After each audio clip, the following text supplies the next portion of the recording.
Entidades vêm à Câmara denunciar redução de recursos para o Programa Nacional de Educação na Reforma Agrária. Número de assassinatos em conflitos no campo mais do que dobra na última década e é tema de audiência na Comissão de Direitos Humanos. E esta edição destaca também: usuários da rede de saúde mental criticam a atual política do governo de investir em manicômios. Agora é lei. Opiniões de ódio contra mulheres serão investigadas pela Polícia Federal.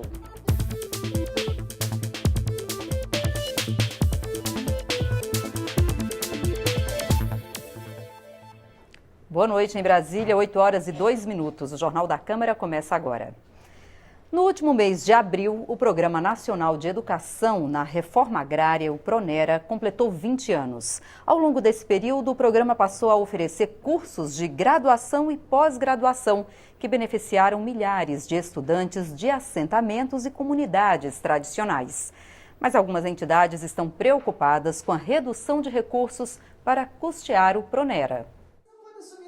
Cristiana faz faculdade numa escola em Roraima, financiada pelo PRONERA. Ela contou que a falta de recursos já mudou a realidade das aulas. Nosso curso começou com 60 pessoas inscritas em cada turma, foi para 40 e agora estamos apenas com 20 estudantes. Tem diminuído, várias cargas horárias, matérias, não temos condições às vezes de chegar até a cidade, não temos mais bolsas, temos cortes no PIBID, temos várias coisas que têm impactado o estudante, que como nós somos do campo, a gente tem que se deslocar, a gente tem que sair por um período muito grande, temos que estar nos adequando à universidade. Uma audiência pública discutiu a redução do orçamento para financiar o Programa Nacional de Educação do Campo na Reforma Agrária. O PRONERA, que completou 20 anos em abril passado, recebeu a destinação de R$3 milhões na lei orçamentária deste ano. De acordo com o INCRA, que é responsável pela execução do PRONERA junto com o Ministério da Educação, o auge do programa foi no ano de 2005, quando foram investidos 70 milhões. E mais de 34 mil alunos fizeram matrícula nos cursos do programa. No ano passado foram menos de 1.000 estudantes.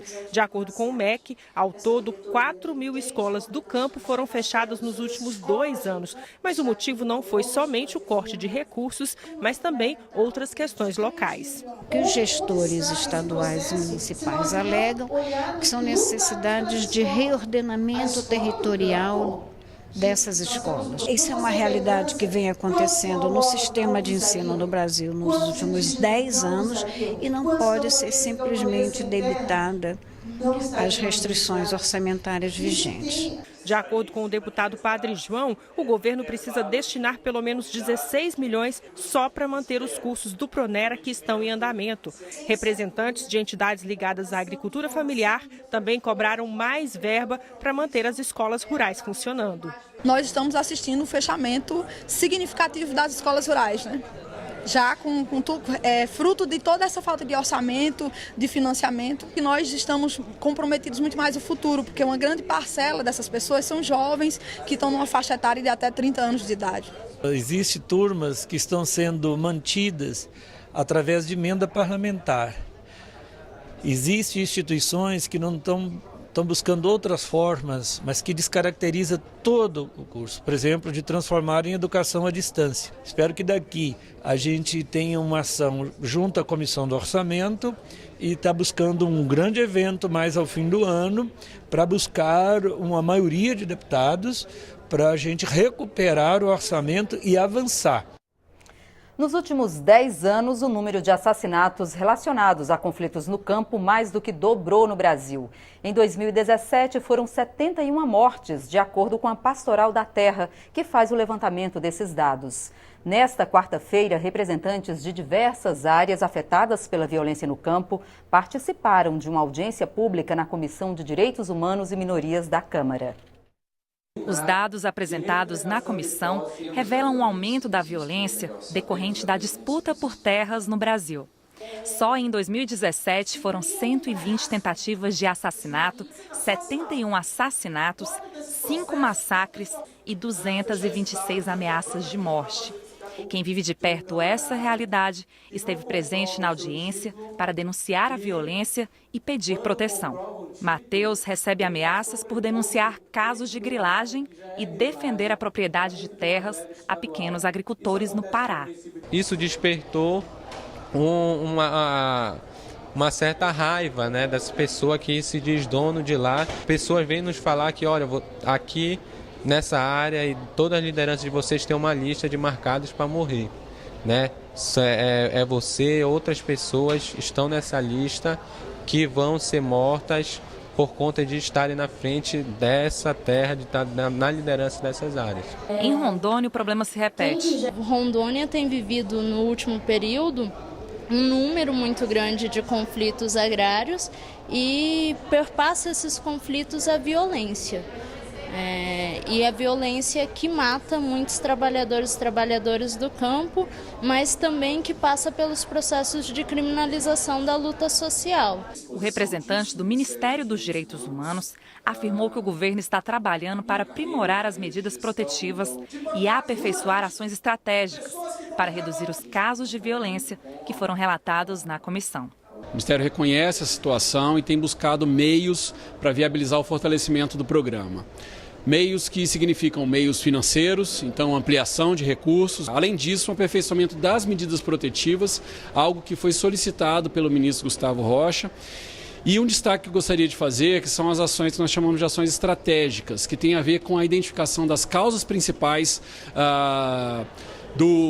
das ameaças. Então, trabalhar sobre elas. O presidente da Comissão de Direitos Humanos da Câmara afirmou que vai cobrar proteção para as vítimas e também as medidas anunciadas pelo Ministério para que haja redução da violência. Vamos cobrar para que, de fato, o Ministério dos Direitos Humanos possa tomar providência com relação, como também o Ministério da Segurança Pública, como, enfim, vários segmentos aí que estão levando em conta, não estão levando em conta a situação de criminalização e também de ameaças e de mortes que acontecem tanto no campo como também nas cidades.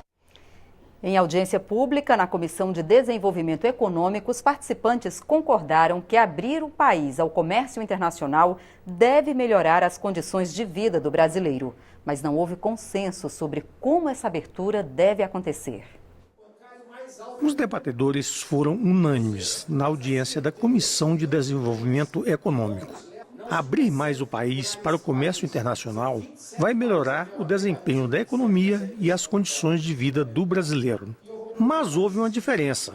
Os representantes de vários setores industriais ressalvaram que é preciso fazer essa abertura junto com as reformas necessárias para tornar as empresas nacionais mais competitivas. O que nós temos que ter é uma inserção maior no mundo, nós estamos atrasados nessa questão, mas concomitantemente nós temos que levar a cabo uma agenda de competitividade. E a agenda de competitividade envolve educação, envolve segurança pública, envolve a reforma tributária, envolve a reforma da Previdência. Este economista pensa de outra forma. Para ele, a sociedade brasileira só vai acordar para a necessidade das reformas se houver abertura à competição estrangeira. O que a gente vê na história do Brasil é que é muito difícil a política e a sociedade brasileira se mobilizarem para objetivos muito distantes. A gente se mobiliza quando chega a pressão e a necessidade de mudança. Nesse sentido, é muito mais interessante para o Brasil se abrir economicamente para o mundo, já oferindo aí os benefícios do comércio, os benefícios da economia global, e daí sim sentindo de forma mais urgente a necessidade também paralela de reorganizar e de melhorar muitas práticas e muitas instituições internas do Brasil. Para o deputado José Pivec, o debate cumpriu o objetivo: discutir as diversas visões para promover o desenvolvimento por meio da abertura comercial. Há um caminho que não há tanta intersecção, mas que é necessário que nós o façamos com diálogo, com debate, que foi o objetivo da audiência pública. Agora, é importante que o Brasil cada vez mais tenha política que possa gerar desenvolvimento econômico, e que esse desenvolvimento econômico não seja só para um setor da economia, mas que possa ser para toda a população brasileira, gerando melhoria da qualidade de vida. Uma audiência pública realizada nesta quinta-feira aqui na Câmara discutiu soluções para tornar os espaços urbanos mais seguros para as mulheres. A cidade é igual para homens e mulheres? Elas dizem que não. Se você passar um dia inteiro convivendo circulando pela cidade com uma mulher e depois com um homem, você vai sentir nitidamente a diferença. Então, o espaço das cidades ele é extremamente opressor para as mulheres. A gente tem a questão do assédio, a gente tem a questão da violência urbana que pega muito mais para quem é mulher. No caso das mulheres negras, a gente está numa encruzilhada de opressões. Então, a gente, além de ser mulher e ter a incidência do machismo nas nossas vidas, a gente também é negra e tem a incidência do racismo nas nossas vidas. A Comissão de Desenvolvimento Urbano e a Comissão de Defesa dos Direitos da Mulher se reuniram para discutir políticas públicas que enfrentem esses problemas. Na questão habitacional, é necessário que haja, numa proximidade acessível, creche, que haja escola, porque de todo modo isso também recai como uma obrigação feminina prioritariamente numa sociedade machista, como aquela em que nós vivemos. No Minha Casa Minha Vida, quando se passa a escritura, fica claro que se houver uma divisão na família, a propriedade persiste com a mulher, com a mãe. E opiniões de ódio contra mulheres agora serão investigadas pela Polícia Federal. É o que diz a Lei Lola, sancionada pelo presidente da República, Michel Temer. O tema foi debatido essa semana em audiência pública aqui na Câmara, com a presença da escritora Lola Aronovitch, que dá nome à lei.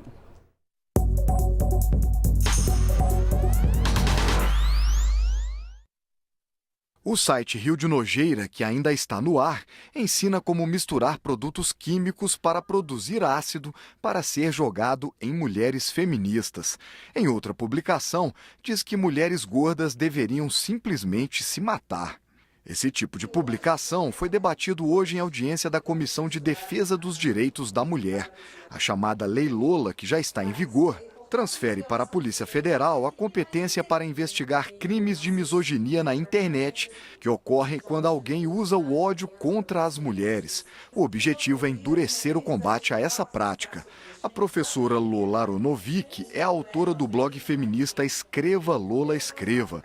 Ela conta que foi ameaçada de morte várias vezes e chegou a fazer 11 boletins de ocorrência.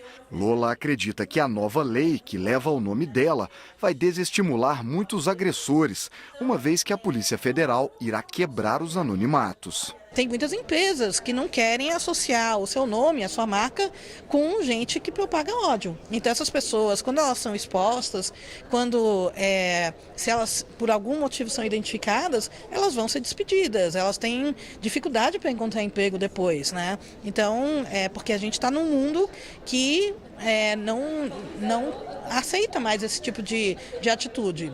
Então, eu espero que as pessoas pensem antes de propagar ódio na internet. A professora Luiziane Lins solicitou a realização do debate. Ela afirma que os agressores se escondem em publicações anônimas, mas lembra que a Polícia Federal tem recursos para descobrir os verdadeiros autores e já efetuou as primeiras prisões. Alguns dias depois da lei ter sido aprovada, como ela teve uma repercussão muito significativa, e principalmente na grande imprensa, a gente teve imediatamente pessoas que estavam sendo acusadas, uma quadrilha criminosa que praticava o chamado crime cibernético foi preso, inclusive pessoas que não estavam, que agiam inclusive em outros estados, né, atacando mulheres, atacando muitas vezes a honra, fazendo ameaças graves, ameaças de morte, etc. e tal, eles foram presos. Então, acho que isso já foi um resultado da repercussão que a lei que a gente chama Lola, que é essa lei que você se colocou, eu acho que ela começa, de fato, a fazer história no Brasil. Em audiência na Comissão de Direitos Humanos e Minorias, especialistas e usuários da rede de saúde mental criticaram a atual política do Ministério da Saúde, que estaria priorizando o investimento em leitos nos hospitais psiquiátricos. Os participantes consideram isso um retrocesso à antiga política de manicômios, que nas últimas décadas vinha sendo substituída por experiências como os Centros de Assistências Psicossociais, os CAPs, e outras unidades que tratam os pacientes em liberdade. Luzia Gomes trabalha como educadora na sua cidade. Ela veio à Câmara falar sobre o tratamento que faz no Centro de Assistência Psicossocial. Nos chamados CAPs, ela e vários participantes da audiência que vivem a mesma experiência são incentivados a recuperar a autonomia com liberdade, trabalho, cultura e convivência comunitária. Nós gravamos num CD, esse CD são 10 faixas de músicas e nós também publicamos um livro, Recados da Alma, que é um livro de poesia feito por nós, produzido por nós lá do CAPS. E também eu faço parte do projeto Locomotiva, que é louco motivando outros loucos para a gente sair em 8 estados, multiplicando as nossas experiências. Graças a Deus, esse tratamento está surtindo efeito. Eu trabalho numa escola, no centro infantil. Nós construímos uma política de desmontagem daqueles antigos manicômios, aqueles locais de aviltamento da vida, né, de perda de direitos, de mortificação, para uma rede mais comunitária, territorial, centro de atenção psicossocial, centro de convivência, que outros projetos culturais, né, com pessoas com transtorno mental. Mas na audiência da Comissão de Direitos Humanos, que marcou os 31 anos da luta contra os manicômios no Brasil, os participantes denunciaram que o atual governo vem agindo no sentido contrário dessa política e dá prioridade ao investimento em leitos em hospitais psiquiátricos. Em dezembro passado, o Ministério da Saúde editou uma portaria que inclui esses leitos na rede de atenção psicossocial. O reforçamento dos hospitais psiquiátricos, a questão da utilização cada vez mais intensa das comunidades terapêuticas, elas não são um acréscimo, elas são uma distorção, elas são uma quebra do paradigma, elas são uma quebra da lógica antimanicomial para o retorno da lógica manicomial. Este governo está financiando o eletrochoque, como está financiando os leitos psiquiátricos. O que nós temos que construir? Nós temos que construir os serviços substitutivos, os CAPs, as residências terapêuticas, os centros de convivência, para que as pessoas possam estar no seu território com as suas relações mais caras, com as suas relações familiares, porque isso é terapêutico.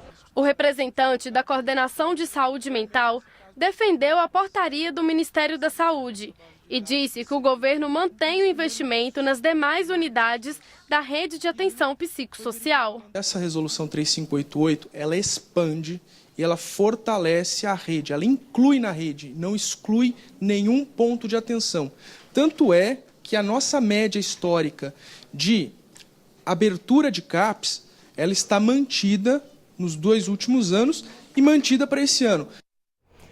Nessa quarta-feira, o documentário Terras Brasileiras, produzido pela TV Câmara e dirigido pela jornalista Dulce Queiroz, foi exibido na mostra competitiva do 41º Festival Guarnicê de Cinema no Maranhão. Terras Brasileiras é um dos 6 longas-metragens que competem pelo Troféu Guarnicê este ano. Produzido pela TV Câmara no final de 2017, o documentário Terras Brasileiras, da diretora Dulce Queiroz, aborda a questão da demarcação de terras indígenas no Brasil. Revela os bastidores do drama sofrido por indígenas e produtores rurais na luta pela terra no sul do Mato Grosso do Sul, quase fronteira com o Paraguai. Num clima tenso, sobram confrontos, despejos, ataques e até mortes. O conflito vem de séculos, provocado por erros do próprio Estado brasileiro. Agora, os 2 lados exigem solução urgente para a disputa. O documentário, exibido essa semana no Festival Guarnicê de Cinema no Maranhão, também já passou em sessão especial no Parlamento Europeu, na Bélgica, e pode ser visto na programação da TV Câmara e no canal oficial da Câmara no YouTube.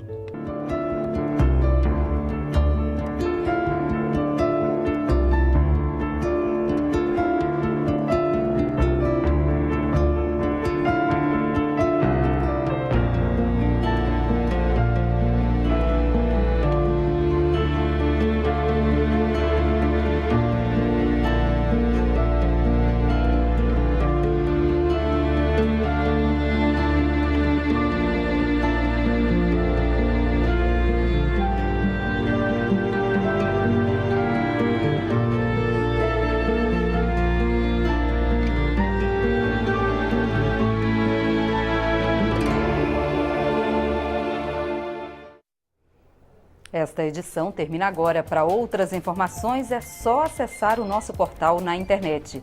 Amanhã, às 8 da noite, você assiste a revista da Câmara. Não perca! Fique agora com as imagens que marcaram a semana aqui na Câmara. A gente volta na segunda-feira. Até lá. Tchau!